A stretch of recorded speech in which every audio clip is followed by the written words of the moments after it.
नमस्कार दोस्तों, स्वागत है आपका मेरी चैनल पे। पेटीएम करो, बहुत ही फेमस टैगलाइन थी ये। लेकिन बीच में पेटीएम की ही ये हालत हो गई कि लोग भी तरस खाने लगे। एकदम से भारी गिरावट, अलग अलग प्रकार की न्यूज़ बातें जो मार्केट में फैली। पेटीएम पूरी तरीके से धराशाही हो गया उसका शेयर का प्राइस। तो अभी मैं इस शेयर को क्यों छेड़ रहा हूँ? पेटीएम जो है, भले उसका कुछ भी न्यूज़ है, शेयर प्राइस कैसे भी रही है, आप ये सोचिए तो आपके बाजू में लारी वाला है, जो किराने वाला है। मोस्टली जो पहले पेटीएम यूज़ करते थे वो लोग पेटीएम यूज़ कर ही रहे हैं। कई जगह पे कोई और शायद क्यूआर कोड आ गए होंगे, बाकी मोस्टली पेटीएम ने जो है अपनी जगह बनाए रखी है। ग्राउंड लेवल पे उसका बिजनेस फॉर्म है, ठीक है। और वो जो है अपने लोग के पास आजकल घूम रहा है।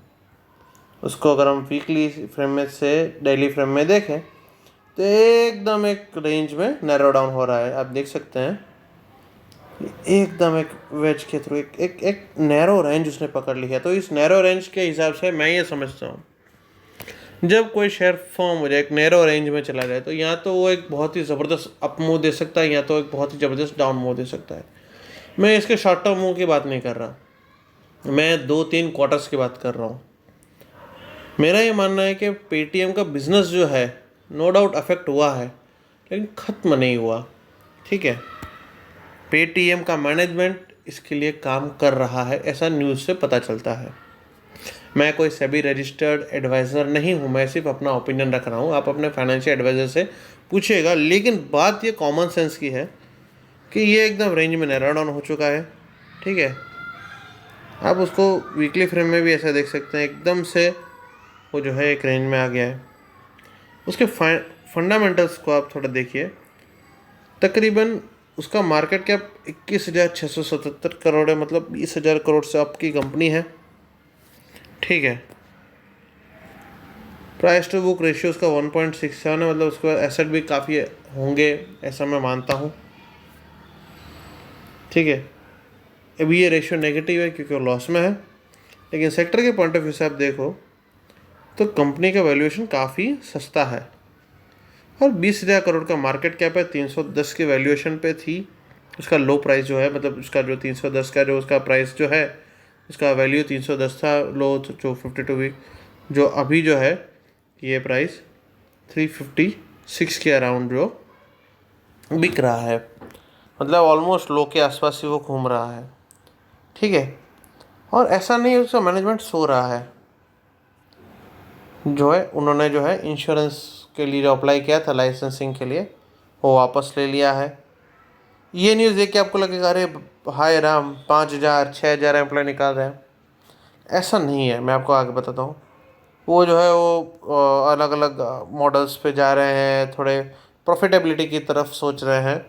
और जो विजय शेखर शर्मा है, आई ट्रस्ट हिम समवट, ठीक है। तो आते हैं, देखिए विजय शेखर शर्मा क्या कह रहे हैं कि भाई वो लार्ज रेवेन्यू से प्रॉफिट सेंट्रिक ऑर्गेनाइजेशन बिल्ड करने की तरफ मूव करेंगे, ठीक है।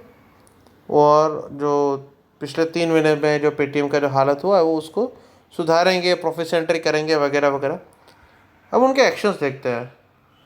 हम ये देखते हैं कि भाई वो जो है 5 से 6 हज़ार एम्प्लॉय को निकालेंगे। अरे लेकिन भाई the company had an average of 32,798, मतलब तकरीबन 33,000 एम्प्लॉय, ठीक है।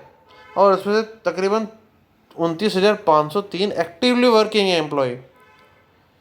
तो मतलब ऐसा नहीं है कि ऑफिस खाली कर दी है, एक रीजनेबल अमाउंट को कट किया है। अगर आप 30,000 भी मानो तो 6,000 के हिसाब से 20% होता है, मतलब 10 एम्प्लॉय हैं तो 8 रहेंगे, 2 निकलेंगे। जॉब कटिंग ठीक है, हम सिंपथाइज कर रहे हैं, लेकिन ये एक ऑर्गेनाइजेशन ओवरहॉल कर रहे हैं ये, ठीक है। तो ये कोई ऐसे पैनिक की बात नहीं कि हे भगवान क्या हो गया। अब जहाँ तक बात करें, देखो ये जो जनरल इंश्योरेंस का जो उसका जो एप्लीकेशन था वो विड्रॉ कर रहे हैं insurance regulatory and development authority के पास से, ठीक है। वो जो है कैपिटल इंटेंसिव इंश्योरेंस के उसमें से अपना फोकस हटा रहे हैं और अपना जो है जो फोकस जो है अपना जो जहाँ से उनका प्रॉफिट होता है उस पर वो ज़्यादा फोकस करेंगे। ये डिसीजन से उनके 950 करोड़ बच गए।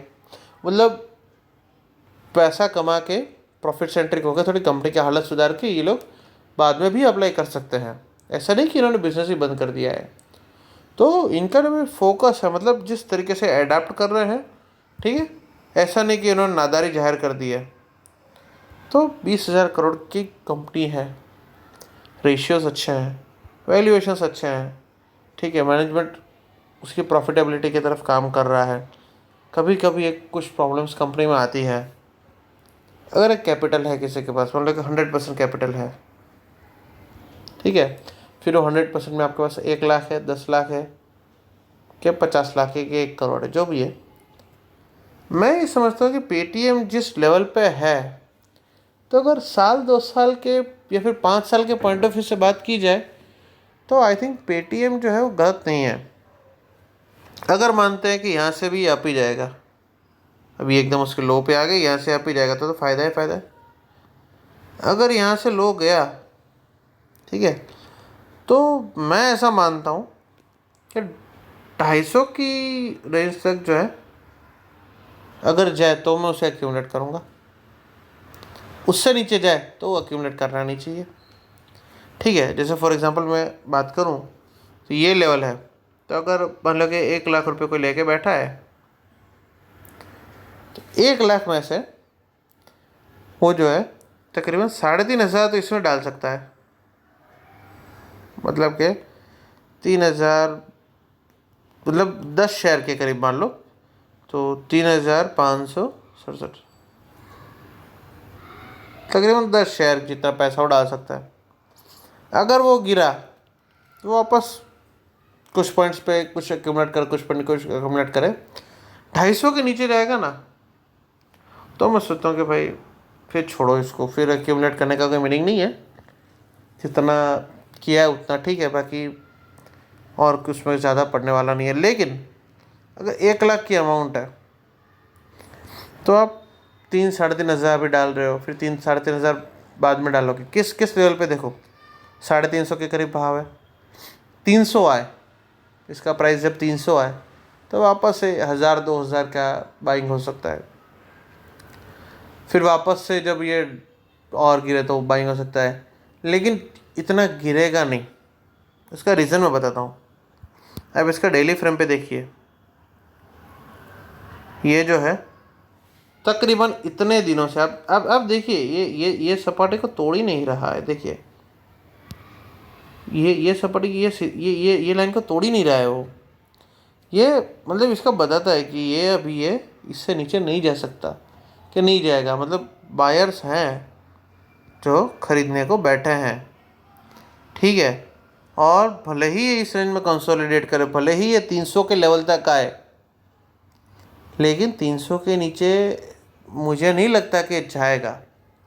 लेकिन ये मेरा निजी ओपिनियन है, मैं सेबी रजिस्टर्ड नहीं हूँ।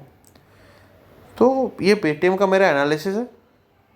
मैं ये समझता हूँ कि मैं कुछ भी सोचूं, लेकिन ग्राउंड रियलिटी यही है कि बाजू के किराना वाला वो भी पेटीएम यूज़ करता है, लारी वाला भी पेटीएम यूज़ करता है। पेटीएम की रीच ऑलरेडी है, उन लोगों का बिजनेस हैम्पर नहीं हुआ है।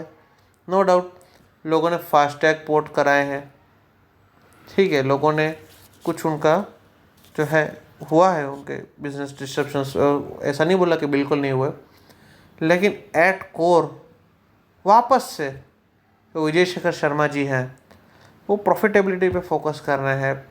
देखिए गलतियाँ किस कंपनी से नहीं होती। टाटा मोटर्स 180 के करीब ट्रेड कर रहा था कुछ साल पहले, अभी 1,000 के करीब ट्रेड कर रहा है।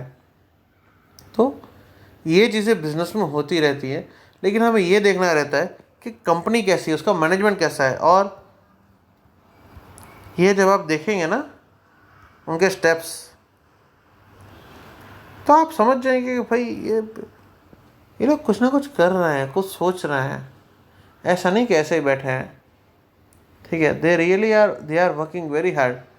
और जब यूपीआई का इकोसिस्टम इतना ज़्यादा नहीं था, तब पेटीएम ने सब स्टार्ट किया था और यही विजय शेखर शर्मा जी थे। मतलब ये कर सकते हैं, ठीक है, पूरा अमाउंट नहीं डाल सकते हम, पूरा अमाउंट नहीं डाल, अगर मान लीजिए कि 10 शेयर नहीं लेते, 2-2 3-3 करके भी 1-1 2-2 लाख रुपए लेके कोई बैठा है तो 350 400 500 कोई बड़ी बात नहीं है।